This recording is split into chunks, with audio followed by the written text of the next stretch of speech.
বন্ধুরা, নতুন একটি ভিডিওতে আপনাদের সকলকে জানাই স্বাগতম। ইতিমধ্যে ষষ্ঠ দফার লোকসভা নির্বাচন সম্পূর্ণ হয়ে গেছে। আগামী 1 জুন 2024 সপ্তম দফার লোকসভা নির্বাচন হতে চলেছে। এই সপ্তম দফার লোকসভা নির্বাচনে পশ্চিমবঙ্গ সহ একাধিক রাজ্যে লোকসভা নির্বাচনের ভোট গ্রহণ চলবে। তবে পশ্চিমবঙ্গের 9টি লোকসভা কেন্দ্রে ভোট গ্রহণ চলবে। এই 9টি লোকসভা কেন্দ্র হলো কলকাতা উত্তর, কলকাতা দক্ষিণ, বসিরহাট, বারাসাত, জয়নগর, ডায়মন্ড হারবার, দমদম, মথুরাপুর ও যাদবপুর। এই সংশ্লিষ্ট লোকসভা কেন্দ্রগুলিতে সপ্তম দফার লোকসভা নির্বাচন হতে চলেছে। তো পশ্চিমবঙ্গের যে 9টি লোকসভা কেন্দ্রে সপ্তম দফার ভোট গ্রহণ রয়েছে তাতে কোন কোন দলের কে কে প্রার্থী আছে এবং সপ্তম দফার লোকসভা নির্বাচন নিয়ে লেটেস্ট প্রতিবেদন কি উঠে আসছে, এই বিষয়গুলি আজকের ভিডিওতে তুলে ধরব।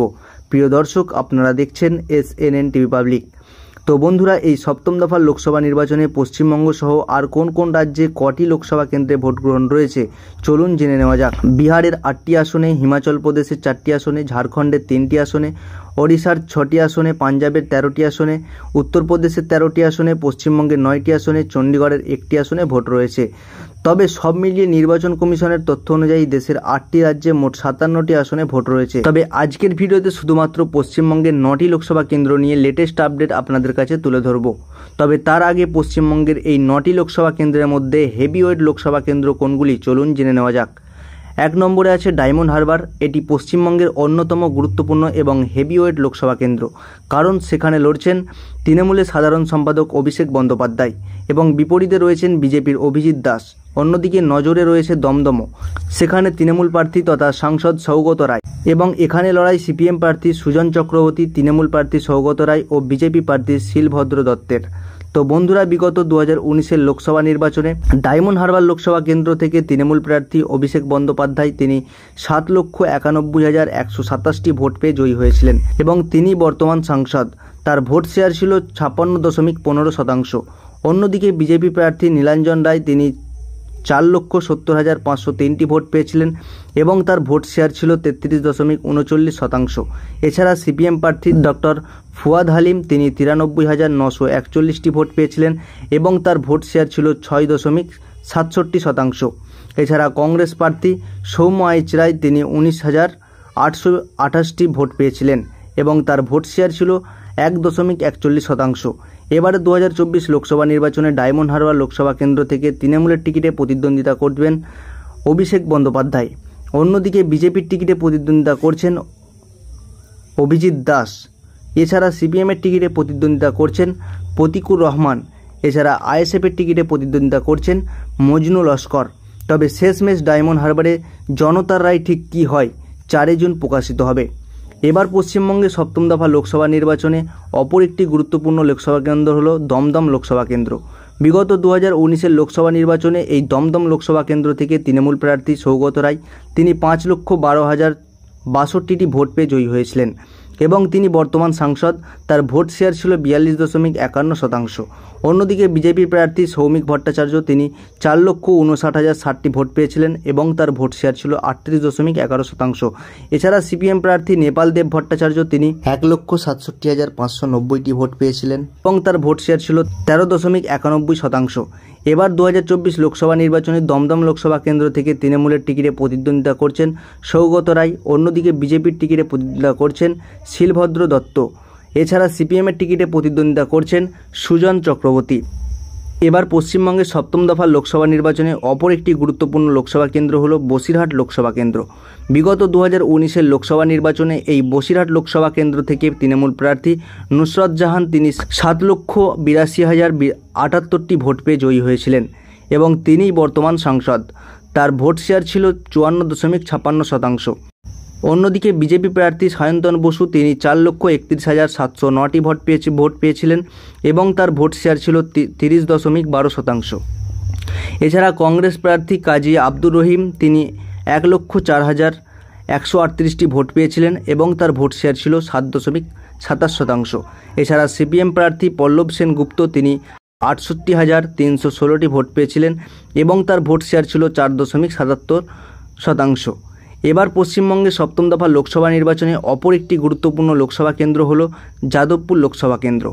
বিগত 2019-এর লোকসভা নির্বাচনে যাদবপুর লোকসভা কেন্দ্র থেকে তৃণমূল প্রার্থী মিমি চক্রবর্তী তিনি 6,88,472টি ভোট পেয়ে জয়ী হয়েছিলেন এবং তিনি বর্তমান সাংসদ। তার ভোট শেয়ার ছিল 47.91%।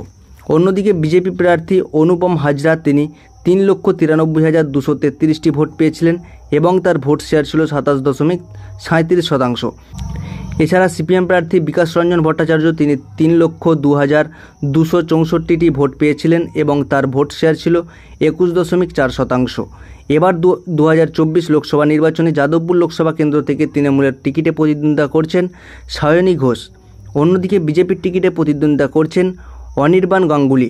এছাড়া সিপিএমের টিকিটে প্রতিদ্বন্দ্বিতা করছেন সৃজন ভট্টাচার্য। এছাড়া আইএসএফের টিকিটে প্রতিদ্বন্দ্বিতা করছেন নূর আলম খান। এবার পশ্চিমবঙ্গের সপ্তম দফা লোকসভা নির্বাচনে অপর একটি গুরুত্বপূর্ণ লোকসভা কেন্দ্র হল বারাসাত লোকসভা কেন্দ্র। বিগত 2019-এর লোকসভা নির্বাচনে বারাসাত লোকসভা কেন্দ্র থেকে তৃণমূল প্রার্থী কাকলি ঘোষ দস্তিদার তিনি 6,48,084টি ভোট পেয়ে জয়ী হয়েছিলেন এবং তিনি বর্তমান সাংসদ। তার ভোট শেয়ার ছিল 46.47%। অন্যদিকে বিজেপি প্রার্থী মৃণাল কান্তি দেবনাথ তিনি 5,38,101টি ভোট পেয়েছিলেন এবং তার ভোট শেয়ার ছিল 38.58%। এছাড়া সিপিএম প্রার্থী হরিপদ বিশ্বাস তিনি 1,23,974টি ভোট পেয়েছিলেন। এবার 2024 লোকসভা নির্বাচনে বারাসাত লোকসভা কেন্দ্রে তৃণমূলের টিকিটে প্রতিদ্বন্দ্বিতা করছেন কাকলি ঘোষ দস্তিদার। অন্যদিকে বিজেপির টিকিটে প্রতিদ্বন্দ্বিতা করছেন স্বপন মজুমদার। এছাড়া আইএসএফের টিকিটে প্রতিদ্বন্দ্বিতা করছেন তাপস ব্যানার্জি।